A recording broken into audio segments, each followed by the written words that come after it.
معزز سامعین، السلام علیکم ورحمۃ وبرکاتہ۔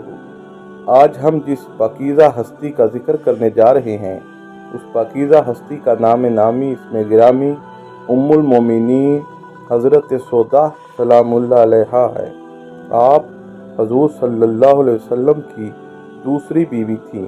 ان کے والد کا نام زما تھا اور ماں کا نام شموس بنت عمر تھا۔ یہ بھی قریشی خاندان کی بہت ہی نامور اور معزز خاتون تھیں۔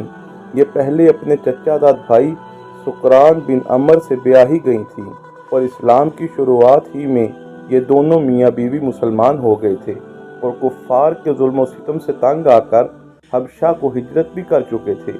لیکن جب حبشہ سے واپس ہو کر دونوں میاں بیوی مکہ مکرمہ میں آ کر رہنے لگے تو ان کے شوہر کا انتقال ہو گیا اور حضور اکرم صلی اللہ علیہ وآلہ وسلم بھی حضرت خدیجہ رضی اللہ تعالیٰ عنہ کے انتقال کے بعد دن رات مغموم رہا کرتے تھے۔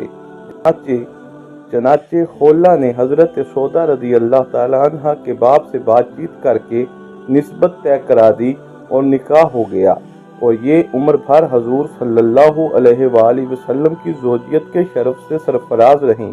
ایک مرتبہ امیر المومنین حضرت عمر رضی اللہ تعالیٰ عنہ نے اپنی خلافت کے زمانے میں درہموں سے بھرا ہوا ایک تھیلا حضرت بی بی سودا رضی اللہ تعالیٰ عنہ کے پاس بھیج دیا۔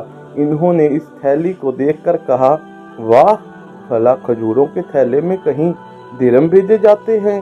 یہ کہا اور اٹھ کر اسی وقت ان تمام درہموں کو مدینہ منورہ کے فقراء و مساکین کو گھر میں بلا کر بانٹ دیا اور تھیلا خالی کر دی۔